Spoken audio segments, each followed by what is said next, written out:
New Year in Dublin. We all know that December is the biggest party month of the year. There are office parties, end of the school parties, Christmas celebrations, and New Year's Eve parties. Of course, the New Year's Eve party is usually the biggest of them all. It is the last chance to let your hair down before resolving to get in shape for the following year. One great place to celebrate this is in one of the world's liveliest cities, Dublin. Let's see how you could spend your New Year in Dublin. 31st December, 10 o'clock. Food before drink. The first thing you need in the morning is a good breakfast. We suggest that you start your day with a delicious Irish breakfast. Egg, bacon, sausage, fried bread, tomatoes, and beans. Then for lunch, we recommend some traditional Irish stew, a kind of soup with meat and vegetables. Two of our favorite restaurants are Gallagher's Boxty House and The Shack. However, if you want something less local, there are hundreds of restaurants in Dublin to choose from, including Chinese, Italian, Indian, Lebanese, and Mongolian. 31st December, 1500 hours, or 3 o'clock. Let's drink! In the evening, you will want to celebrate in one of Dublin's many pubs.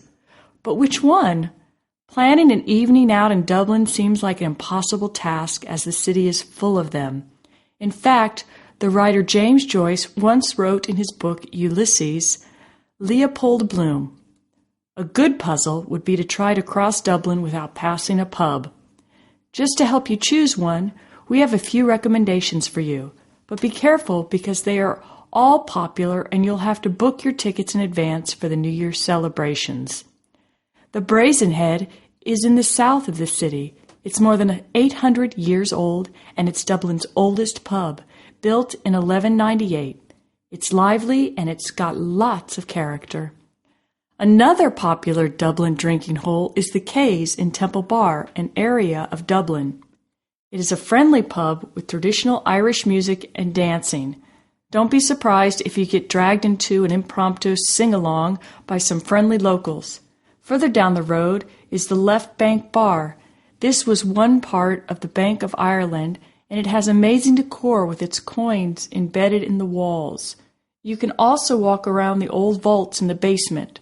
Right next door to the Left Bank Bar is the Oliver St. Gachardy. Oliver was a very interesting man, and his story is worth retelling. He is a politician, sportsman, doctor, and many other things. During the Civil War in 1922, he was captured and sentenced to execution. Fortunately, he managed to escape. The Irish poet W.B. Yeats wrote this about the escape.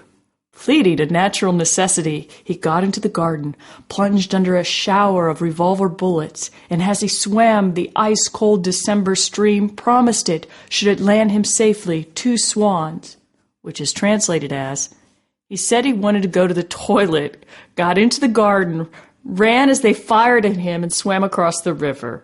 He promised to put 2 swans in the river if he survived. Luckily, he did survive, and he later delivered 2 swans to the river Liffey. The pub is fantastic.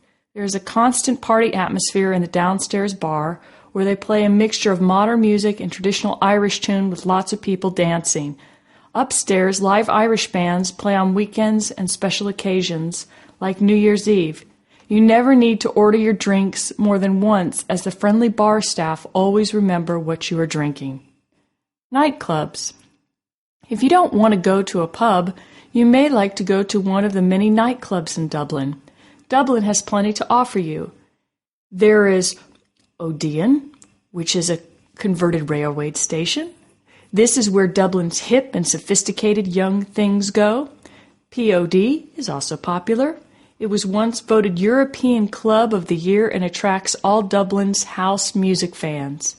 If you really feel like spoiling yourself and fancy some celebrity spotting, go to The Kitchen. This is owned by the Irish rock band and Dublin lovers U2.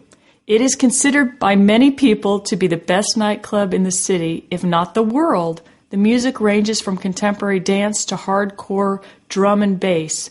Although popular with celebrities, U2 themselves don't put in many appearances. 31st December, 2320. the stroke of midnight. Okay, you've got your tickets for a New Year party, but before you go, you should go to the city center. Thousands of Dubliners go here to hear the bells of Christ Church Cathedral. The 15th century bells ring at the stroke of midnight, which marks the start of the new year. The event is popular, so get there before midnight with several jumpers to guarantee a place in the middle of the action. There will be singing, usually drunken versions of Auld Lang Syne, and plenty of kisses from random strangers. After you've enjoyed yourself here, you can go to your pub for dancing and drinking. 1st January 2004. Any energy left? If New Year's Eve hasn't left you too exhausted, there's plenty to do and see when you wake up, if you do, on New Year's Day during the day.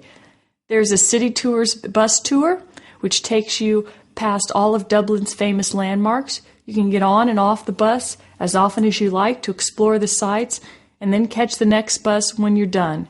It is worth stopping at Dublin Zoo and, of course, the Guinness Factory. Here you can watch how Guinness is made and try the finest pint of Guinness Dublin has to offer while enjoying panoramic views of the city. And, of course, the hair of the dog will be perfect for any hangover. So, you're stuck for something to do this New Year? Dublin is the answer. With some of Europe's best shopping, a rich and diverse history, and culture to explore, and of course the world's finest pubs and hospitality, you'll have the time of your life. Auld Lang Syne. Here are the lyrics to this internationally famous song. It's Scottish English. Most native speakers don't really know what the words mean, but they enjoy singing them anyway. Learn them and join in on New Year's Eve. 1, 2, 3. Should old acquaintance be forgot and never brought to mind? Should old acquaintance be forgot and the days of Auld Lang Syne? For Auld Lang Syne, my dear, for Auld Lang Syne, we'll take a cup of kindness yet for the sake of Auld Lang Syne. Happy New Year!